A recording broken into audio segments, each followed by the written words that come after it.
Magandang araw mga kapatid, mga kababayan. EJ Morse is back. Sana sa mga hindi pa nakapag-subscribe, please subscribe and please hit the notification bell. Likewise, please hit the like button and please share this vlog later on. And thank you for being with me today. At meron tayong pag-uusapan tungkol doon sa nangyaring hearing noong September 27 doon sa Quad Committee. At lumalabas na bukod sa mga hinaharap na problema ng nakaraang presidente tungkol sa EJK, supposed to be, tungkol sa war on drugs,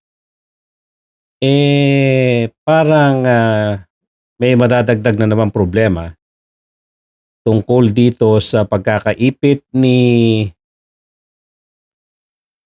Colonel Edelberto Leonardo at itong si Colonel Royina Garma.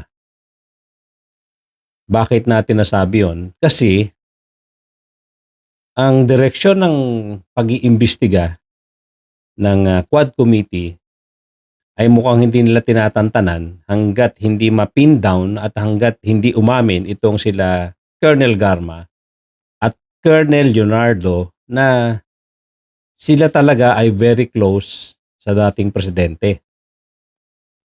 At maraming nagpapatunay at mukhang marami na ring hawak na ebidensya ang Quad Committee para patunayan na very close nga itong sila Royina Garma at Edelberto Leonardo, Colonel Leonardo, sa dating presidente Digong Duterte. Although hindi pa naman talagang established, at hindi pa naman talagang umaamin itong dalawa.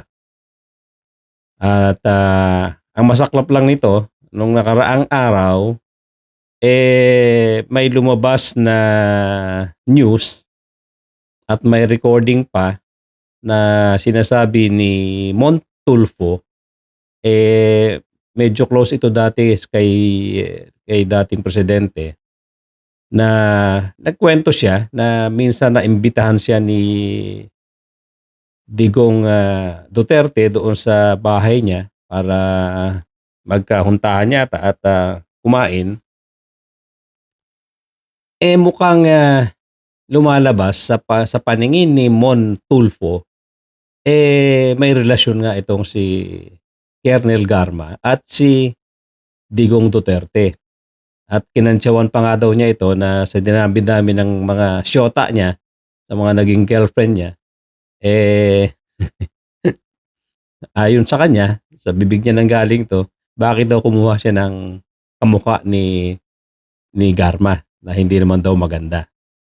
At nasagot naman ni Digong, masarap daw yata yung naka-uniforming gine-gerger.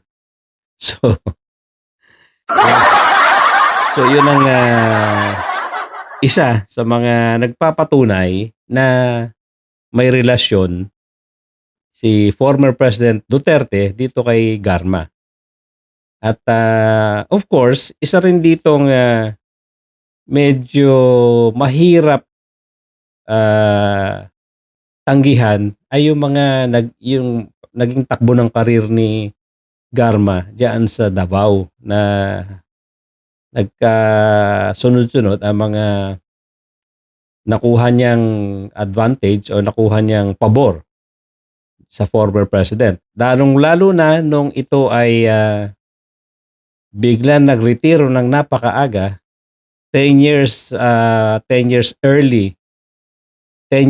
earlier than her supposed retirement, 10 years earlier, para lang bigla siyang mapwesto sa PCSO. So sino ba namang hindi magtataka doon na At ito ay nangyari 15 days after her resignation. I mean, her retirement. Biglang-bigla na pwesto agad siya bilang general manager ng PCSO. So, yun nga, while hindi pa umaamin na talagang close siya kay Duterte, dahil wala naman siguro talagang ebidensya pang solid para sabihin nilang may relasyon nga ito kay personal relationship with the former president. Pero sa tinakbo nga ng kanyang karir hanggang sa maupo ito sa pagiging general manager ng PCSO, yun lang ang pinanghahawakan ng Quad Committee bilang pagpapatunay na close nga ito kay former president. Any rate, ang pinaka-latest na mahirap pasubalian o mahirap tanggihan, mahirap idepensa para sa parte nila Colonel Leonardo at Colonel Garma ay yung pagkakapatay doon sa former corporate secretary ng PCSO na ito'y dati ring general, Police General Wesley Barayuga. Ito ay napatay noong July 30, 2020. Kalalabas lang nito sa opisina at na-ambush doon sa area ng Mandaluyong. Paglabas niya sa office ay meron ng nakamotorsiklo na nag-assassinate sa kanya.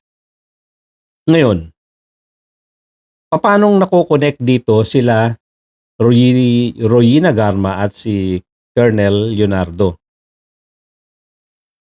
Lumalabas kasi na itong si Wesley Barayuga o yung ito'y lawyer din, ano? Tawagin na lang natin siya si Attorney Barayuga. Si Attorney Barayuga nung mga panahon na yan ay willing na palang mag-testify at may mga ginagawa na siyang investigation tungkol sa korupsyon di umano diyan sa loob ng PCSO. So, ito ang nagiging dahilan o ito ang ini-establish ng Quadcom para maging dahilan ng pag-assassinate sa kanya. Paano paano naman siya maiko-connect ng may mga ebidensya? Lumabas ang isang nagngangalang Colonel Mendoza. Ito ay nasa active duty pa ngayon at during the time na mapatay si Attorney Barayuga, major pa lamang siya. Siya ay si Major Santi Mendoza. Ito ay nag-testify nung nakaraang hearing at ito ay talaga namang umiiyak during the time na nagsasalita siya sa opening remarks niya at doon sa kanyang sinumpaang affidavit. Nanginginig ang boses niya, umiiyak, at habang si Garma nakatingin lang sa kanya na makikita mo yung napaka lungkot na reaksyon ng mukha ni Royina Garma. Although itong si Colonel Leonardo medyo poker face pa, no? Kung titingnan mo parang pinipilit niyang hindi maapektuhan doon sa testimony ni Colonel Mendoza. Anyway, ang kwento rito, lumalabas nung June 2020, si Santi Mendoza tinawagan ni Colonel Leonardo noong time na yon. It was June 2020. At sinabihan siya na merong isang operations na gagawin at Sinabi sa kanya na merong kailangang iligpit na tao, kaya lang ito ay isa ring government employee, particularly empleyado ng PCSO. So nung malaman ni Major Santiago during that time na isa ring government employee, ang sabi niya, teka muna, pag-aaralan ko muna yan, surveillance ko, i-verify ko, dahil mahirap na dahil isa rin pala siyang government employee. Pero sinabihan siya ni ang sinabi raw sa kanya ni Colonel Leonardo, hindi na kailangan. Dahil ang utos na 'to, ang order na 'to ay nanggaling mismo kay Royina Garma na during that time, general manager na ng PCSO. So, sa madaling salita, bilang mga senior officers niya, junior siya nito nung dalawa, si Leonardo at si Garma. Sabi niya nga, mataas ang tingin niya sa mga ito, tinitingala niya bilang mga senior officers niya. Nakumbinsi siya na gawin ang plano na to. So anyway, nung tinanggap ni Major Mendoza yung plano na to, yung operations na ito, naghanap siya nung pwedeng makatulong sa kanya para maghanap ng gun for hire. Ang pinuntahan niya o ang kinontak niya ay itong certain Nelson Mariano para maghanap nga ng gun for hire. So, since during that time, ito pa lang si Attorney Barayuga ay hindi gumagamit ng service vehicle for whatever reason.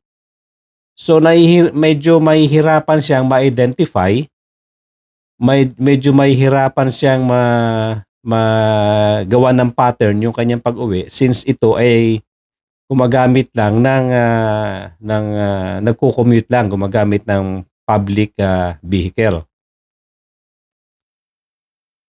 So ngayon,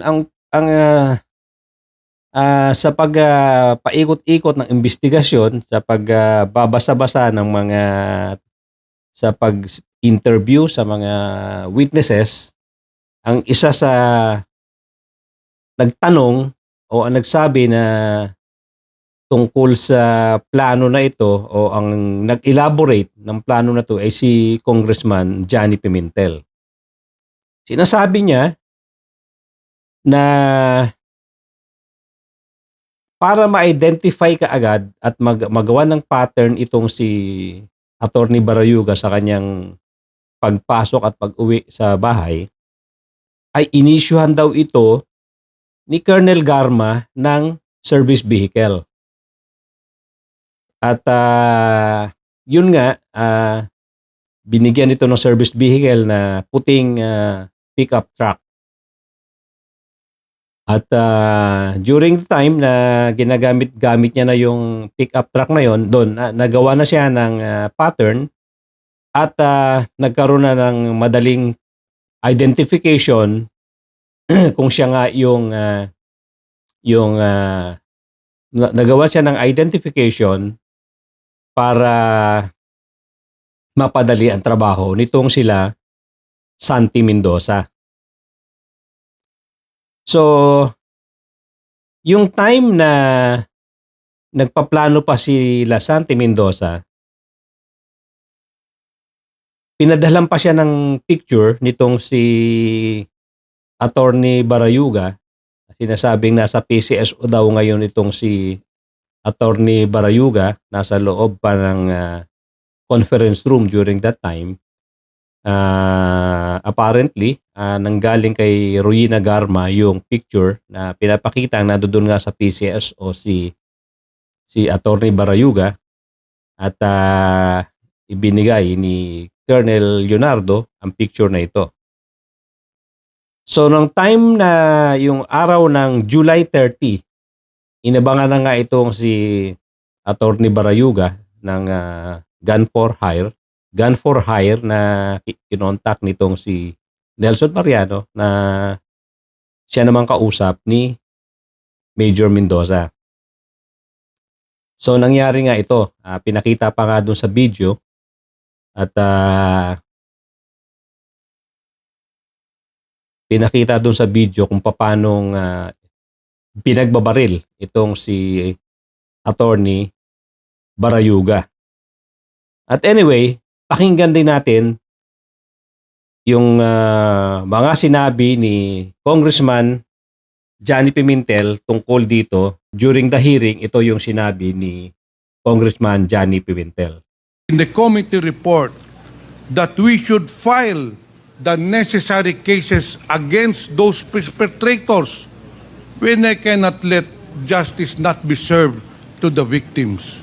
Mr. Chair, Colonel Eudina Garma has been involved in the different killings all over the country. Nakita rito. In fact, Mr. Chair, si Colonel Garma, nung unang pagdinig pa lang natin, involved na po siya doon sa pagpatay ng 3 Chinese drug lords, which was corroborated by the different resource persons.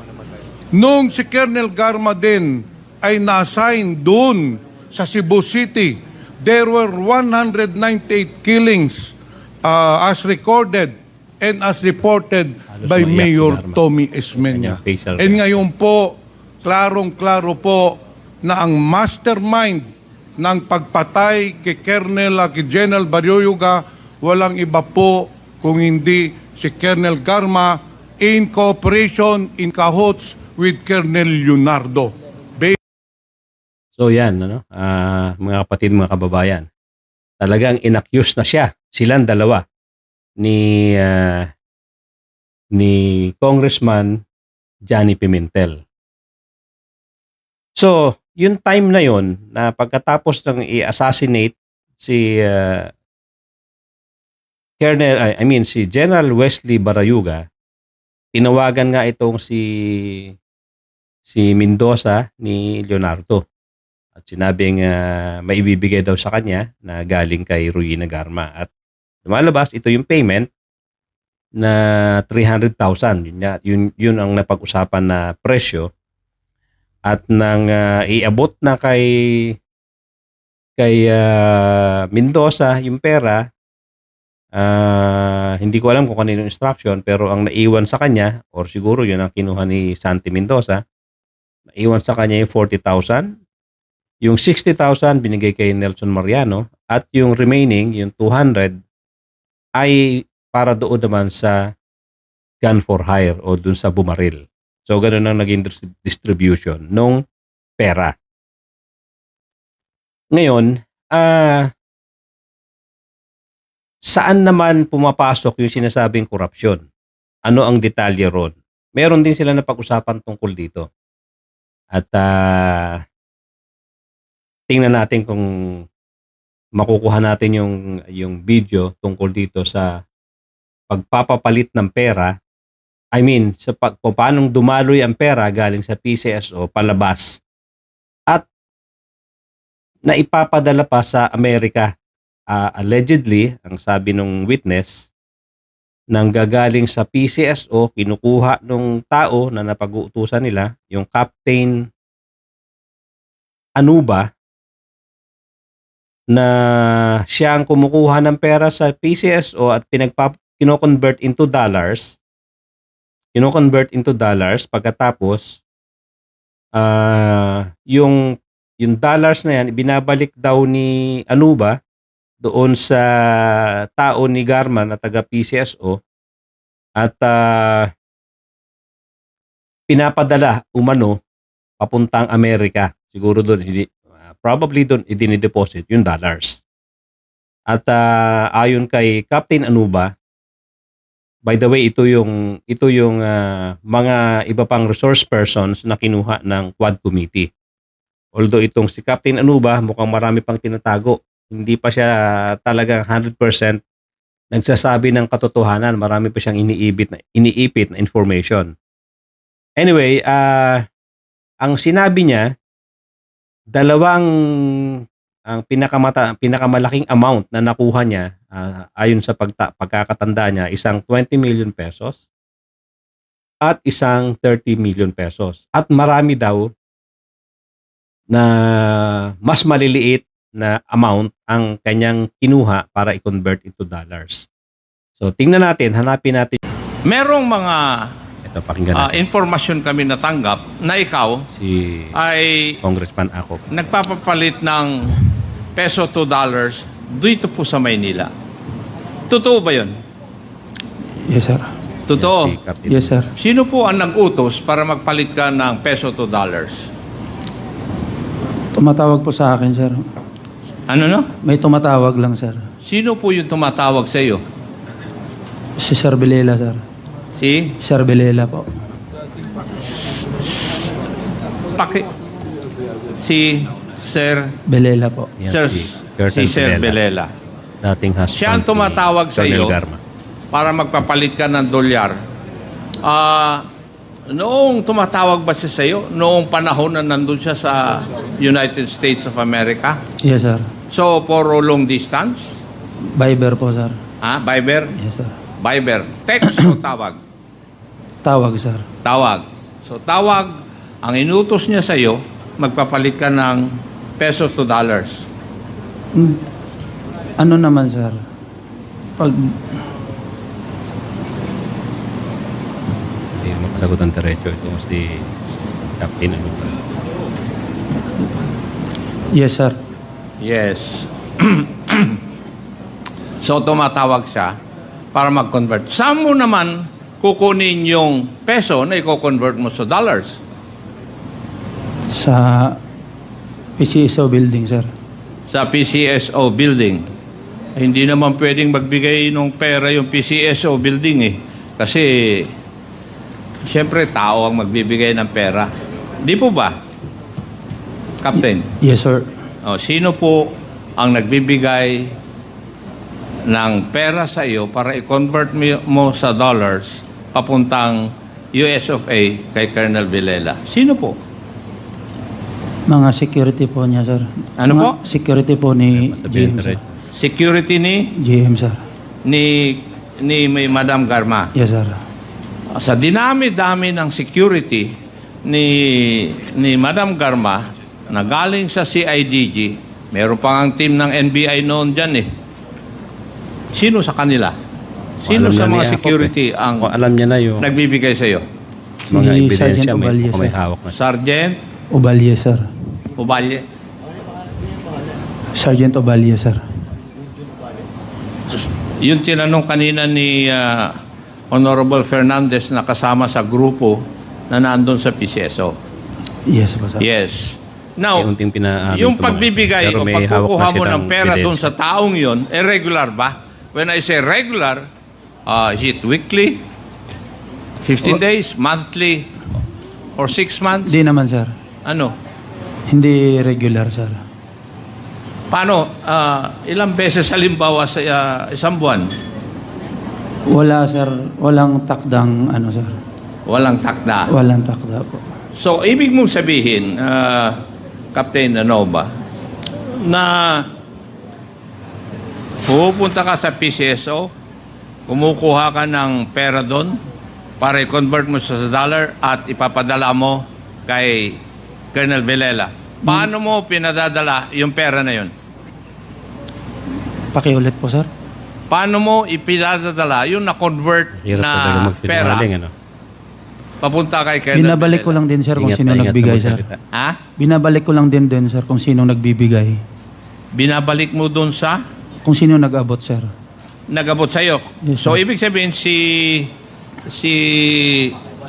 Ovalles. Yes, sir. May I know if we have invited Ovalles, Mr. Chair? We have? Is he present? Yes. Yes. Pwede ba huwag kang maupo dyan? Kasi iko-contact ko sana si Colonel Grijaldo at saka si Colonel Vilela dahil tinatanong sila, nag-uusap pa silang dalawa eh. Pangiti-ngiti Kaya pa nga. po si Bilela. Would you please sit At si Ubales. farther from Ubaldes. Colonel Villela?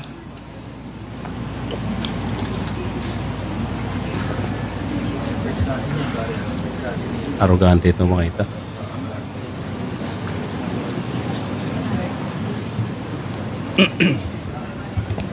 Sergeant Ubaldes, you are the first cousin of Madam Garma, tama?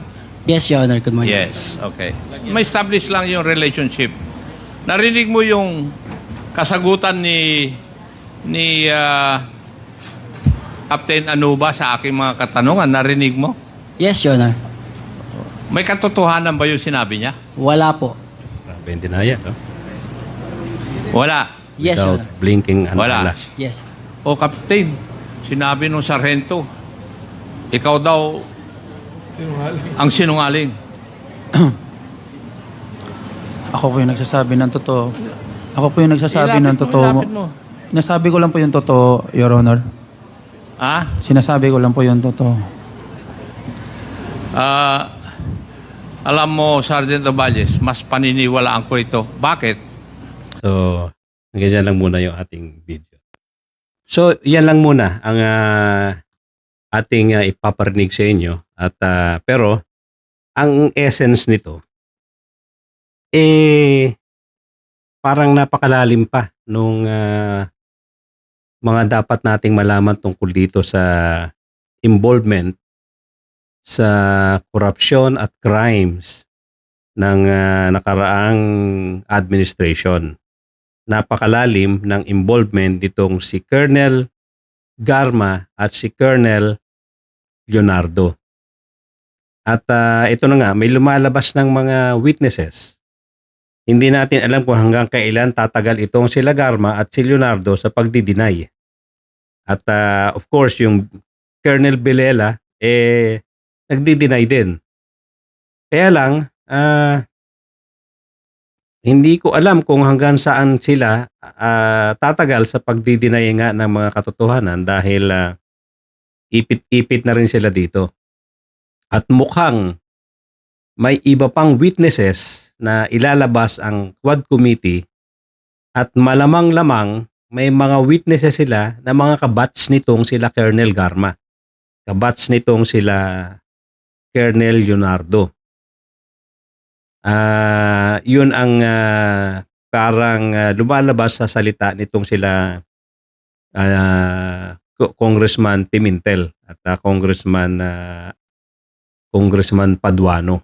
Mukhang talagang may mga hawak na sila bukod sa mga documentary evidence ay may mga mukha sila, mukhang may mga tao pa silang nakuha para mag-witness against these people. At malalim pa ang tatahakin nitong usapin na to. Dahil ang direksyon ng ang tinatakbo ng investigasyon kahit sa Senado pati na rito sa Kongreso, especially itong Quad Committee, talagang may damage control na ginagawa, no? Of course, hindi naman talaga natin masasabi na yung dulo nito ay papunta kay the former President Duterte. At gano'n na rin kay Bongo at kay Bato de la Rosa. Kasi may mga anggulo na gano'n na parang umaabot doon sa kanila. Yung knowledge about yung sa mga killings, doon sa korupsyon. Pero mahaba-haba pang ang usapin ito. Mahaba-haba pang talakayan at hearing ito. At ito nga ay depende na doon sa mga witnesses kung hanggang saan sila tatagal sa pagdi-deny at pagda-damage control. At hindi natin masasabi sa ngayon kung talagang ito nga ay didiretso doon kay Bongo, kay Bato de la Rosa at kay former President Digong Duterte. Pero gaya nga na sinabi ko, mukhang ang direksyon ng pag-iimbestiga ay doon papunta. Hindi natin sinasabing guilty o sila nga ang mga ang mga sila ang mga utak ng mga ginawa nitong sila Garma at sila Leonardo, at ganoon na rin itong si Bilela at ng iba pa, dahil ang mga nagwi-witness ngayon ay talagang hindi pa naman talaga nagsasabi ng 100% na katotohanan. May mga withhold pa sila na mga information. Pero ito, depende na sa galing ito ng mga congressman na ng mga nagtatanong, at depende kung ano talaga ang kanilang mga hawak na ebidensya at mga hawak na tao na magte-testify pa later on. So sundan natin kung ano pa ang kahihinatnan nitong hearing na ito, at sana malaman nating mga mamamayang Pilipino ano ba talaga ang katotohanan dito, sapagkat ang punot dulo nito ay pera ng taong bayan ang nasasalaula. Kaya dapat wag natin tigilan ito hanggat hindi malaman ang katotohanan. Wala pa tayong pinipinpoint na pinuno dito, mga pinuno, kung mga pinuno man sila o sino mang mas matataas pang opisyal ng gobyerno nung nakaraan, at kung may mga senador man, hindi pa natin sila sinasabing guilty, pero hopefully lumabas ang katotohanan, dahil nga ang nakasalalay dito ay ang sistema ng gobyerno at pera ng taong bayan. So mga kababayan, hanggang dyan lang muna ang ating talakayan. Thank you so much, at sana doon sa hindi pa nakakapag-subscribe, please subscribe. At doon sa paki-press na rin ang ating notification bell, pati ang like button. At please share this video sa iyong mga kaibigan at inyong pamilya. Thank you so much, at magandang araw muli, at magkita-kita tayong muli sa mga susunod kong mga komentaryo.